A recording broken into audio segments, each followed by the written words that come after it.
Simak pemirsa saham-saham pilihan kali ini diantaranya adalah ada BSDE dengan support di 990, resistance di 1075, rekomendasi buy. Kemudian juga ada INKP, support di 8500, resistance di 9300, SMGR, support di 6000, resistance di 6500, kemudian juga BBTN, support di 1380 dan resistance di 1500. Semua saham-saham yang disampaikan tadi support dan juga resistensinya direkomendasikan buy oleh Pak Arya. Kita ke BSDE terlebih dahulu. Pak Arya, mungkin Anda bisa sampaikan analisis lengkapnya untuk BSDE. Ya, setelah melewati dari tahun politik ya, yang kemudian kita melihat bahwa political unrest tidak terjadi, bahwa cukup stabil ya, dan kita akan memperhatikan bahwa para investor akan lebih punya kepercayaan diri masuk kembali ke sektor properti.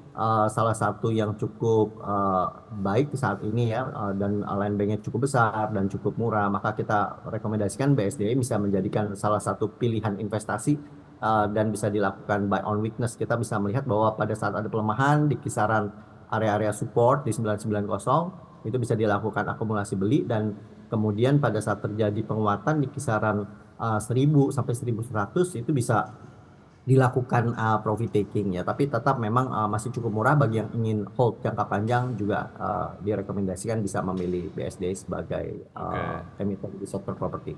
BSDE sendiri sedang berada di tren pelemahannya begitu ya, di 6 bulan sudah melemah 9,78%, kemudian 3 bulan melemah 3,79%, 1 bulan sudah melemah 2,4%, dan mingguan juga sudah melemah 2,4%. Dimanfaatkan pelemahan dari BSDE ini untuk kemudian bisa masuk di level support yang tadi Anda sampaikan. Level terakhir ada di 1015, walaupun memang perdagangan belum dibuka begitu ya, tapi kalaupun kemudian masih berada di level 1000, belum masuk ke level 900-an, tetap menarik untuk bisa masuk ke BSDE, Pak Arya? Ya, tetap menarik sih. Jadi bisa cicil beli ya. Jadi nggak usah terlalu agresif juga bagi para investor, khususnya yang jangka pendek ya. Itu bisa dilakukan pyramiding, membeli pada buy on weakness ketika mulai entry, kemudian ketika turun lebih murah itu bisa dilakukan penambahan sehingga mengumpulkan akumulasi dengan harga rata-rata yang lebih rendah. Oke, main pendek saja atau menengah panjang untuk BSDE? Kita memperhatikan bahwa jangka menengah panjang juga punya potensi menguntungkan dengan baik ya, tapi kita perhatikan selama 1 tahun di kisaran 990 atau 1000 sampai 1100 bisa dilakukan perdagangan jangka pendek. Oke, target price untuk BSDE hingga akhir tahun, apakah Anda punya proyeksinya, Pak Arya? Oh, sampai akhir tahun kita memproyeksikan lebih tinggi ya daripada 1100, bahkan bisa sampai 1200 sampai di akhir tahun. Baik, itu tadi dia untuk BSDE. Kemudian ada INKP, seperti apa analisisnya Ya. Pak Arya? Ya, NKP juga cukup agresif ya untuk ekspansi dengan pabriknya yang baru dengan size ekspansi cukup besar sampai di atas 50 triliun. Oleh karena itu kita memperhatikan di level harga sekarang ini cukup murah dan menjadikan satu pilihan untuk juga bisa hold jangka panjang di kisaran harga 8.500 menjadi area support. Kemudian jangka pendek itu resistennya di 9.300, tapi kita mentargetkan bahkan sampai ke level 12.000 ya untuk INKP. Oke, bicara mengenai aksi korporasi yang dilakukan oleh INKPSD yang menerbitkan obligasi dan juga sukuk dengan bunga hingga 10,75%. Sejauh mana aksi-aksi korporasi ini sebetulnya secara fundamental juga akan cukup mendukung performa dari perusahaan, dan apakah kemudian Anda melihat INKP ini juga sebagai satu saham yang menarik untuk dikoleksi di menengah ke panjang, Pak Arya? Ya, betul sekali. Karena kita memperhatikan bahwa demand dari industri ini juga konsumsinya terus meningkat ya dari tahun ke tahun. Oleh karena itu, perusahaan dengan percaya diri untuk melakukan ekspansi yang cukup besar, kemudian untuk mencukupi dana itu juga menerbitkan obligasi. Strateginya masih cukup baik dan stabil ya, selama ini selalu tidak pernah default, dan oleh karena itu kita melihat bahwa secara valuation juga di atas Rp11.000, maka di sini upside yang mungkin terjadi untuk jangka panjang cukup menarik untuk bisa dimanfaatkan oleh para investor. Baik, 1 minggu sudah menguat 10,09%, cukup signifikan. Level terakhir di level 8.725. Tunggu di level support yang Anda rekomendasikan atau seperti apa, Pak Arya? Ya, sebenarnya di level sekarang juga cukup murah ya, tapi kalau nanti ada ayunan turun, tidak perlu panik. Bagi para investor bisa dimanfaatkan ketika ada pelemahan di dekat-dekat 8.500 itu bisa dilakukan akumulasi beli. Baik, oke. Itu tadi dia analisis untuk INKP. Dari INKP kita ke SMGR. Seperti apa analisisnya, Pak? Ya.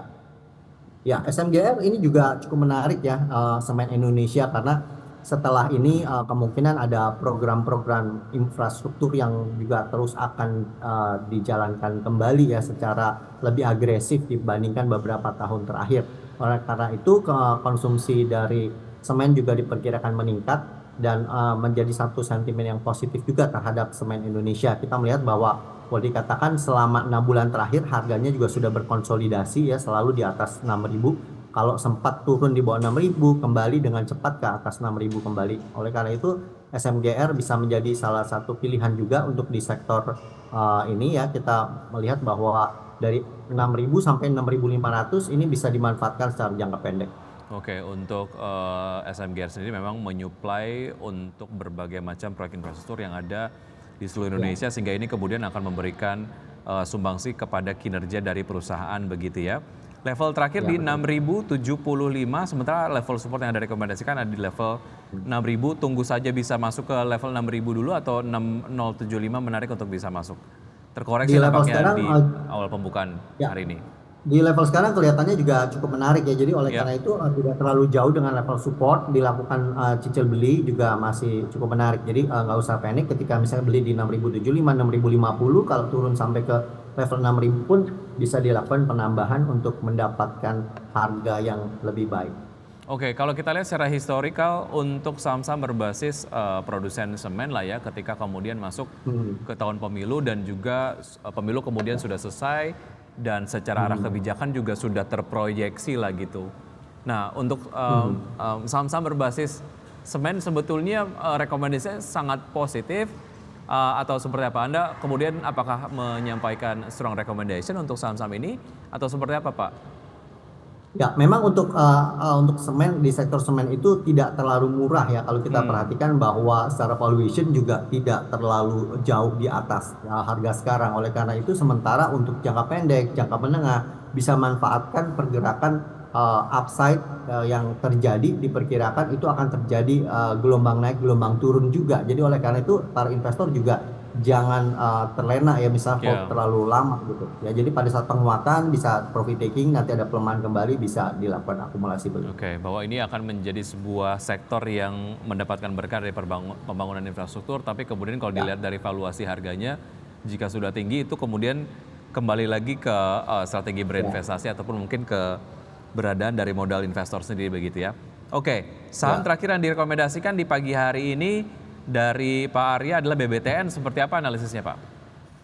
Ya, BBTN kita perhatikan dari tahun ke tahun, khususnya dalam 4 tahun terakhir ini juga kita melihat bahwa pertumbuhan earning per share-nya itu juga cukup baik ya, selalu ada pertumbuhan dan meningkat.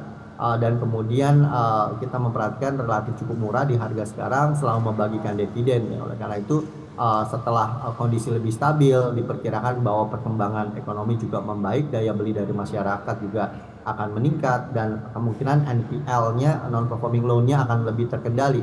Nah, oleh karena itu ada sentimen positif di BBTN dengan di level harga sekarang ini juga kemungkinan akan terjadi upside sampai ke kisaran book value-nya. Oleh karena Baik. itu target jangka panjang ke 2.000 untuk BBTN.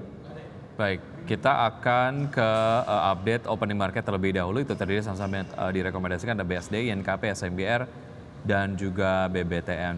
Sementara itu data pembukaan di pagi hari ini pemirsa dapat Anda saksikan dari layar RTI. IHSG sejauh ini bergerak menguat di level 7.322,735.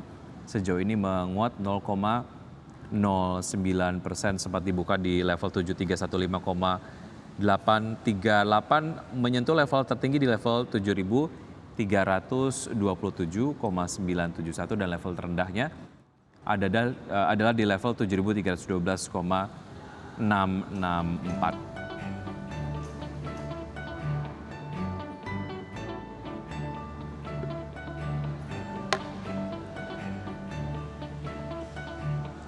Dan pemirsa tetap bersama kami, usai jeda kami akan segera kembali.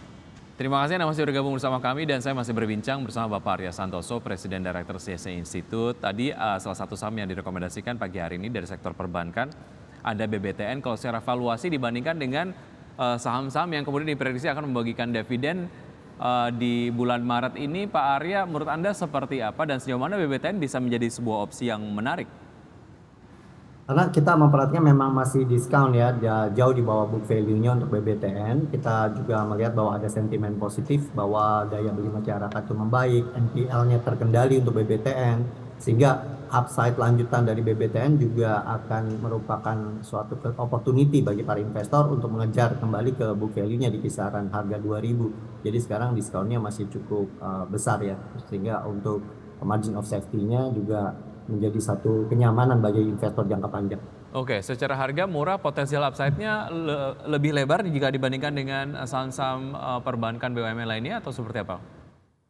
Ya, kalau kita perhatikan saham-saham BUMN lainnya untuk perbankan itu kan secara valuasi udah cukup dekat ya dengan fair value-nya, sehingga walaupun prospek pertumbuhannya masih ada, itu boleh dikatakan bahwa diskon di BBTN cukup besar, sehingga di sini upside lanjutannya boleh dikatakan lebih dari 25% dari level harga sekarang. Baik, kita ke pembukaan IHSG, Pak Arya. Seperti kemudian Anda tadi sampaikan bahwa IHSG akan terdampak penutupan dari bursa Amerika Serikat yang kemudian capai rekor tertinggi lah ya, beberapa bursa utamanya begitu. Nah ini kemudian sesuai dengan prediksi sejauh ini, at least itu yang tercapture di awal pembukaan perdagangan sesi 1. Bagaimana Anda memproyeksikan secara full day hari ini untuk IHSG, Pak Arya? Ya, full day IHSG saat ini supportnya itu ada di kisaran 7.305 ya, sementara itu akan cukup optimis ketika masih ada di atas 7.305. Kemudian pelemahan lanjutan jika terbaiknya aksi profit taking ataupun ada sedikit keraguan-raguan di pasar, maka kemungkinan sampai 7.281. Jadi range-nya di kisaran 7.281. Atau bahkan terjadi breakout dari 7337. Tapi tetap secara jangka menengah akan terjadi penguatan menguji kembali level 7370 sampai 7400. Oke, beberapa waktu yang lalu sudah mulai ada pembahasan terkait dengan musim mudik tahun 2024. Bagaimana kita kemudian dapat memanfaatkan ini untuk masuk dari jauh-jauh hari lah ya, ada sektor jalan tol, kemudian juga transportasi, consumer goods gitu. Sejauh mana ketiga sektor ini juga mungkin patut untuk kita intip-intip, Pak Arya? Ya, memang sektor ini menarik ya dari pertumbuhan di tahun 2023. Memang dari sisi transportasi ataupun logistik itu merupakan satu favorit ya, sektor favorit yang menjadi para pilihan investor di sektor real. Nah, oleh karena itu bagi para investor juga bisa memperhatikan jasa marga sebenarnya sudah terjadi konsolidasi ya di akhir tahun 2023 sampai ke awal tahun ini 2024, dan kemudian penguatannya juga cukup baik ya dari 4.800 bahkan sampai ke 5.500. Nah, oleh karena itu bagi mereka yang ingin mengkoleksi atau mengakumulasi juga bisa diperhatikan dekat-dekat dengan level 5.000 bisa dilakukan akumulasi beli untuk jasa marga. Kemudian di sektor konsumsi kita memperhatikan bahwa juga terjadi penguatan yang cukup baik ya hari ini di Mayora.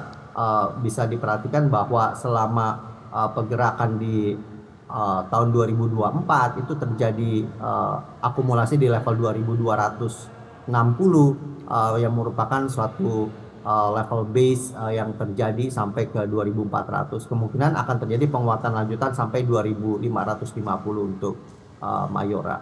Dan juga kita melihat menarik ya untuk Astra International yang juga merupakan holding company yang juga ada sentimen pembagian dividen. Baik, menarik, tapi kemudian waktu kita sangat terbatas. Pak Arya, terima kasih atas informasi yang Anda sudah sampaikan. Semoga ini dapat menjadi referensi untuk investor sendiri dalam melakukan strategi perdagangan di minggu ini. Terima kasih, sampai jumpa Pak Arya, sehat selalu. Ya, terima kasih Mas Vicky.